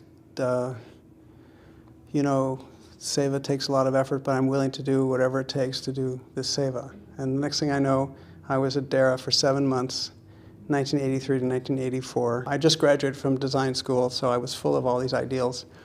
And all the gentlemen I was working with were all retired Army and railroad, and they wanted to make everything straight.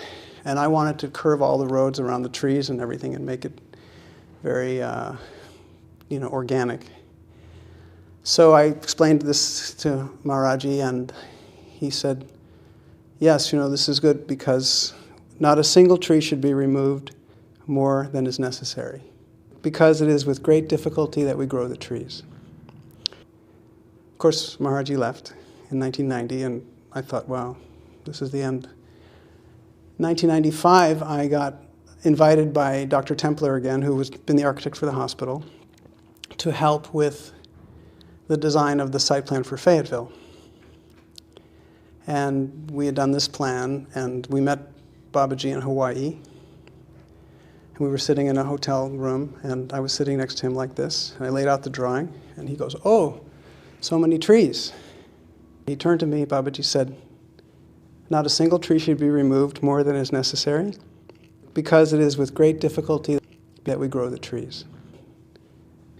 I just looked at him and I said, you remind me of Hazur when you say that. So that was a pretty profound Seva experience. In time, one begins to realize that Seva embraces everything. Seva becomes a way of living. Eventually, it becomes a lifeline.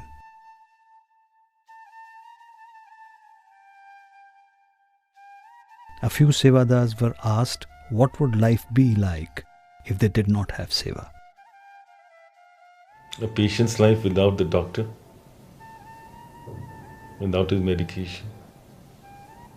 Painful. A hole in the heart. I die. I think I would say, pointless. It would be pointless without Seva. जब सेवा ना होए तो कुछ नहीं.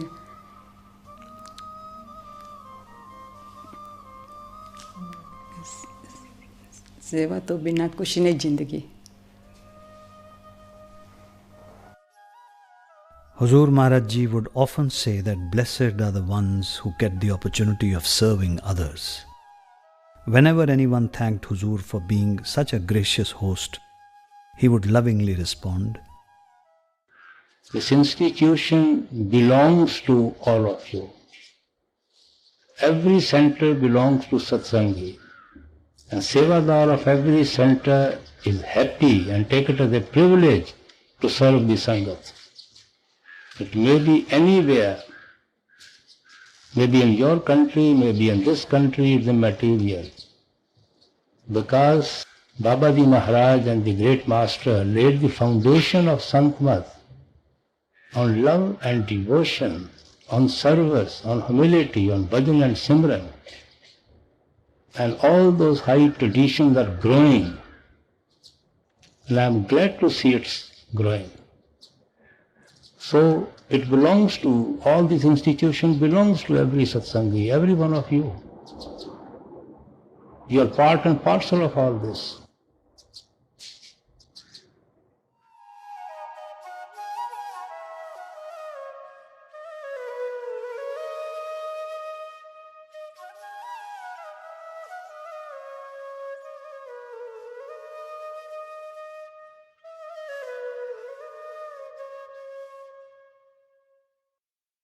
Because many Sevadars are attending to their Sevas during the satsang programs, they do not get the opportunity to attend satsangs or have the Master's darshan.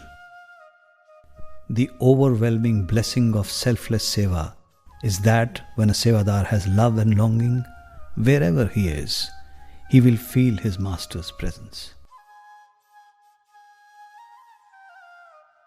The pain of separation for the beloved is essential on the path of love. The Master knows the longing in every heart, so at the end of each satsang program, he gives his Sevadars a timeless gift, infused with the power of his love.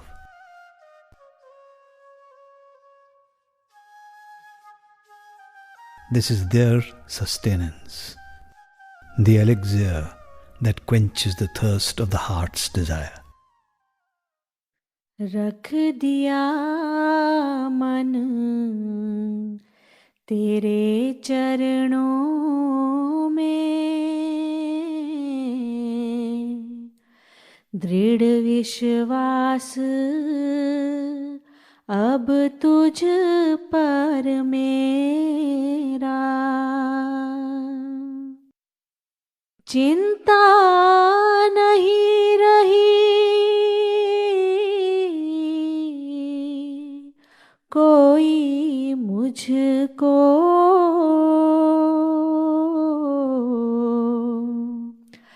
पक्का निश्चय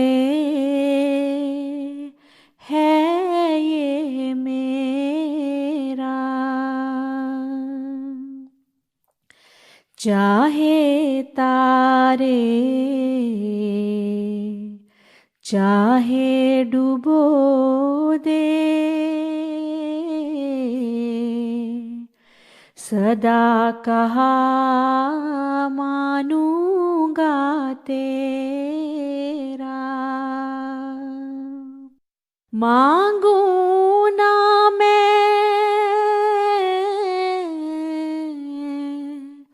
कभी भी कुछ भी,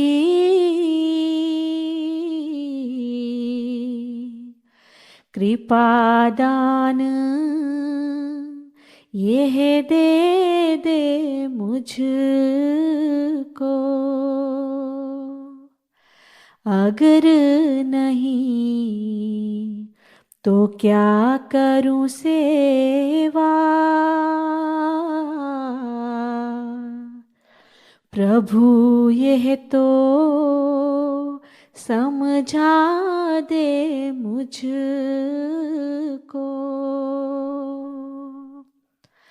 करूं मैं कुछ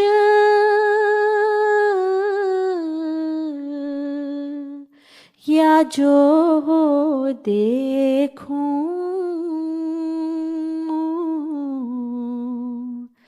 तू का कहे ये बता दे मुझको,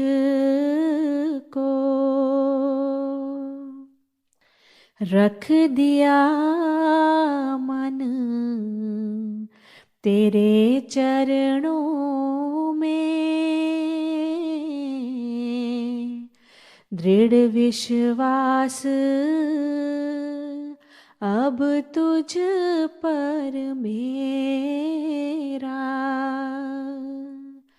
दृढ़ विश्वास अब तुझ पर मेरा।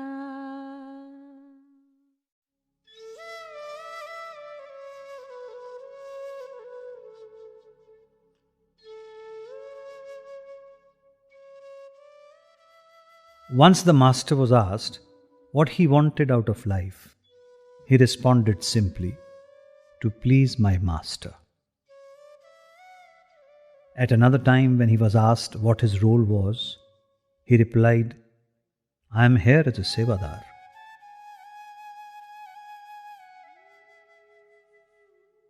This is the humility of the masters.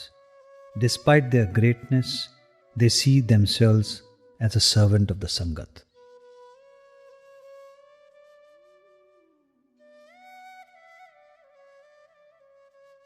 Huzur Maharaj Ji once said, "I am the servant of the Lord, and the Lord is in everyone."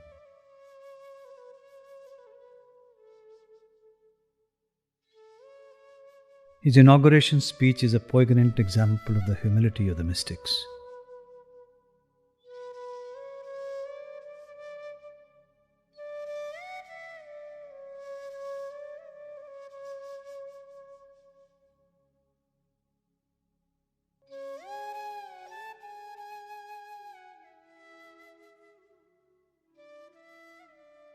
My love for Huzur Maharaj Ji, the commands of Sardar Bahadur Ji, and the affection of the Sangat compel me to carry out the wishes of Sardar Bahadur Ji, to serve the Sangat and the Dera.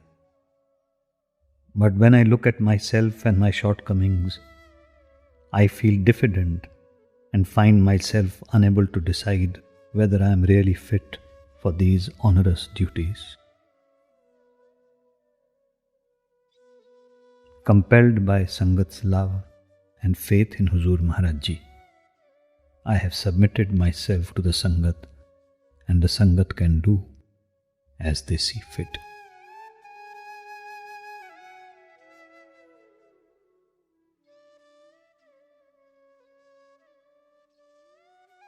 On one occasion in Indore, Huzur Maharaj Ji held 3 initiation sessions in a day, taking his dinner finally at 11 p.m. He then left for Delhi by train, travelling overnight to give satsang there the following day. From Delhi he proceeded to Beas to be there in time for Bhandara. His concern for the Sangat was without limits.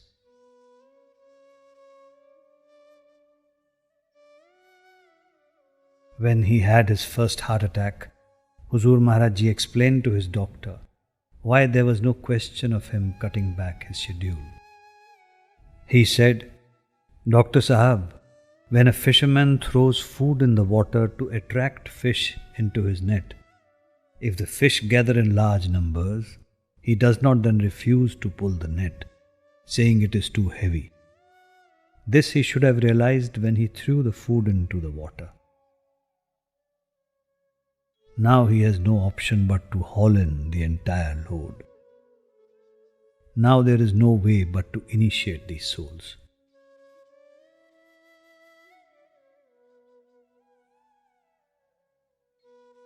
Do not worry, I will be all right.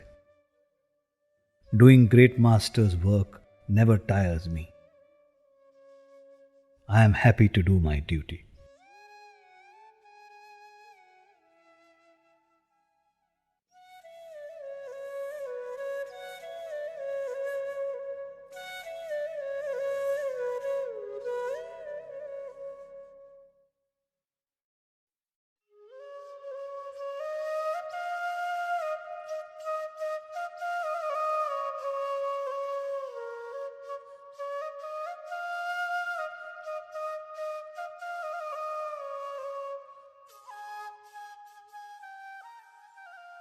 For 40 years, Huzur Maharaj Ji dedicated his life wholeheartedly to carrying out the seva of his master assigned to him.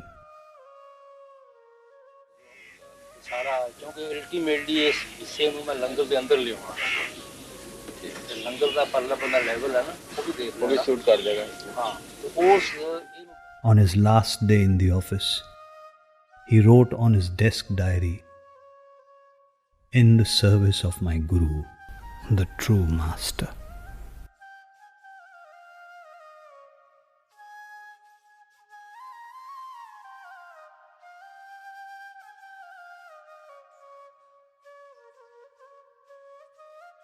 Babaji during his inaugural speech said, "This servant is unable to say much to the Sangat at this time except that in obedience to the orders of the great Master and my beloved Satguru Maharaj Ji, I have come to present myself in your service." All of us should, with full faith in the noble and lofty teachings of Huzur Maharaj Ji, draw inspiration from the ideal established by him during his lifetime through his own personal example. Try to live the life of a good satsangi and continue to attend to meditation with love and devotion. Since the beginning, every master has carried out his own master's spiritual work with dedication and loving devotion. They are the perfect Sevadars, a shining example for their disciples.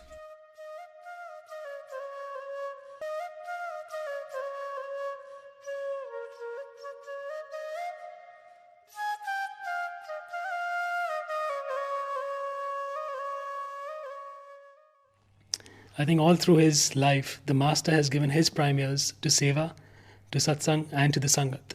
So if we can do anything on our part, is just give our best, put in our best foot forward, and have that faith that he will carry through. He will take you through whichever way it is. He's driving, he's flying you, he's holding you. That's it. As Babaji and all the masters have taught us, every disciple traveling the spiritual path is a Sevadar of the soul. The great Master said, "The best service to the Master is to do the devotional practice with love and faith as instructed. For by doing so, you do Master's work. You help him in performing his duty of taking you to Sachkhand." Sister, service to Master is to follow the teachings, follow his instructions, to attend to your meditation, to live the way of Santmat. That is service to the Master. As Christ said, that sower is happy, and where the seed is sown, he is also happy. Gardener, when he is able to see a tree bearing fruit, he becomes happy. And the tree naturally, when it gives fruit, it's happy. So the real service of the Master is to attend to your meditation and to change your way of life according to the Santmat principles. That's the only service to the Master. सतगुर की सेवा सफल है, जे को करे चित लाए, मन चिंदिया फल पावना, हाँ मैं विच हो जाए, बंधन तोड़े मुक्त होए, सच्चे रहे समाए, सतगुर की सेवा सफल है, जे को करे चित लाए, इस जग में है नाम अलभ है, गुरमुख वसै मन आए, नानक जो गुर सेव है आपना, औ तिन बलिहार जाओ सतगुर की सेवा सफल है जे को करे चित लाए